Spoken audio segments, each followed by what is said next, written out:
Hello everyone, welcome back to my channel. তোমরা সবাই কেমন আছো? আশা করি ভালোই আছো। এই ভিডিওটার শর্ট ভিডিও তোমরা কিন্তু আমি আগেই আপলোড করেছি আর তোমরা অনেক ভালোবাসা দিয়েছো, তো সেটারই আজকে লং ভিডিও আপলোড করলাম। এই লুকসটা আমি কিন্তু তাদের জন্য করেছি যারা এই গরমের মধ্যেও যাদের স্কিন কিন্তু ড্রাই থাকে। তো দেখো, গরমে স্কিন যাতে ড্রাই না থাকে, একটা ডিউই পাওয়া যায় লুকস। সবার স্কিনে তো আর ম্যাট ফাউন্ডেশন যায় না, তো সেই ক্ষেত্রে আমি একটা রিকোডেরই দেখো গোট মিল্ক ময়েশ্চারাইজার এটা অ্যাপ্লাই করেছি। এটা খুব বেশি ক্রিমি প্রোডাক্টও না, আবার খুব বেশি অয়েলিও, হ্যাঁ ক্রিমি প্রোডাক্টও না, আবার একেবারে কিন্তু ওয়াটার বেসও না, এটা ক্রিম বেস প্রোডাক্টই। তো ওটা অ্যাপ্লাই করার পর আমি গ্রিপ স্প্রে দিয়ে পুরো ফিক্স করে নিয়েছি স্কিন প্রিপারেশানটা। তারপরে আমি রিকোডে গ্রিপ প্রাইমার অ্যাপ্লাই করেছি, এটা খুব ভালো প্রোডাক্টকে হোল্ড করে।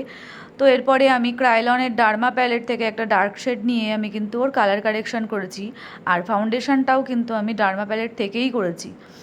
অনেক সময় হয় কি ডার্মা প্যালেট ইউজ করতে অসুবিধা হয়, তো তোমরা চাইলে পরে এই গ্রিপ স্প্রেটা দিয়ে, গ্রিপ প্রাইমারটা দিয়ে কিন্তু তোমরা একটু থিন করে নিতে পারো, ভালো করে মিক্স করে, তাহলে কিন্তু ব্লেন্ড করতে সুবিধা হয়। তারপরে ভালো করে ওটাকে ব্লেন্ড করে নিয়ে আমি হাইলাইট করেছি, যে হাইলাইট পয়েন্টগুলো আছে। এবার এখানেই একটা কথা আছে, যেখানে আমরা যদি মনে করি যে কারোর আপার লিপে খুব বেশি ঘাম হয়, তো আপার লিপটাতে কিন্তু প্রোডাক্ট অ্যাভয়েড করাই ভালো। ওর খুব একটা ঘাম হয় না ফেসে, তাই আমি কিন্তু ওটা আপার লিপে প্রোডাক্ট দিয়েছি। তোমরা যদি ঘাম হয় কারোর, তাহলে কিন্তু অ্যাভয়েড করতে পারো। তো দেখো, আমি ওই ডার্মা প্যালেট থেকে একটু হাইলাইট শেড নিয়ে কিন্তু আমি ওর হাইলাইট পয়েন্টগুলোতে হাইলাইট করে নিয়েছি ভালো করে। দেখো এখনই দেখা যাচ্ছে বেসটা কত স্মুথ আর কত ডিউই দেখাচ্ছে।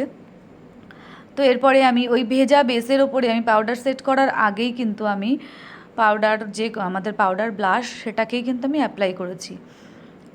তাতে কি হচ্ছে, আমার যেহেতু ক্রিম প্রোডাক্ট গরমে বেশি ইউজ করা যায় না প্রোডাক্টটাকে, বেসটাকে স্টে করানোর জন্য, তো আমি ওই জন্যে ভেজা বেসের ওপরেই আমি পাউডার ব্লাশটাকে দিয়েছি, যাতে পাউডার ব্লাশটা ভালো করে হোল্ড হয়।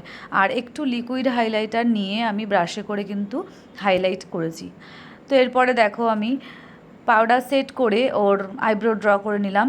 আইব্রোটা ড্র করে নিয়ে আমি কিন্তু আই মেকআপ করবো আজকে। আমি ওর ফেসে আমি একটু স্মোকি আই করেছি, ব্ল্যাক স্মোকি। অনেক দিন থেকে এই লুকসটা করার চেষ্টা করছিলাম, যে একটু রেডের ওপরে ব্ল্যাক স্মোকি আই দিয়ে, যেটা খুবই ভালো যায় নিউড লিপসের মধ্যে। তো দেখো, প্রথমে ব্ল্যাক স্মোকি আই করতে আমি যেটা করেছি, আমি কাজল দিয়ে ওর আইলিডে অ্যাপ্লাই করে ব্ল্যাক কালারের আইশ্যাডো দিয়ে আমি কিন্তু ভালো করে আইলিডের ওপরে ব্লেন্ড করে নিয়েছি। দুপাশে ভালো করে ব্লেন্ড করে নেওয়ার পরে কোনো ক্রিজ লাইন যখন থাকবে না, তারপরে আমি ব্রাউন দিয়ে কিন্তু বাকিটা কমপ্লিট করেছি। এরপরে আমি কাজল অ্যাপ্লাই করেছি, ওপর নিচে দুটোতেই অ্যাপ্লাই করেছি। তারপরে এক্সট্রা পাউডারটাকে আমি ডাস্ট আউট করে নিয়েছি। তো আর এই পুরো মেকআপটা কিন্তু আমি নন এসিতে করেছি। খুব গরম পড়েছিল সেই দিনকে, গরমে। আর এসি ছাড়া আমি কিন্তু সিম্পল একটা পাখার ওপরে করেছি, তো একটু কিন্তু প্রচণ্ড ঘাম হচ্ছিল, কিন্তু একটু কিন্তু মেকআপ সরেনি। আর সবার শেষে আমি রিকোডের ওই যে গ্রিপ স্প্রেটা ছিল, ওটা দিয়েই কিন্তু আমি সেট করেছি। তো যাই হোক, দেখো চুলটা আমি কার্লস করে একটা মেসি বান করেছিলাম। মেসি বানটা খুব ট্রেন্ডিংয়ে চলছে, সবার ফেসেই মোটামুটি ভালো লাগে, আর খুব একটা অন্যরকম একটা লুকস দেয়। আমরা রিসেপশানে বা অন্য কোনো পার্টি মেকআপে কিন্তু এই হেয়ারস্টাইলটা খুব প্রেফার করি।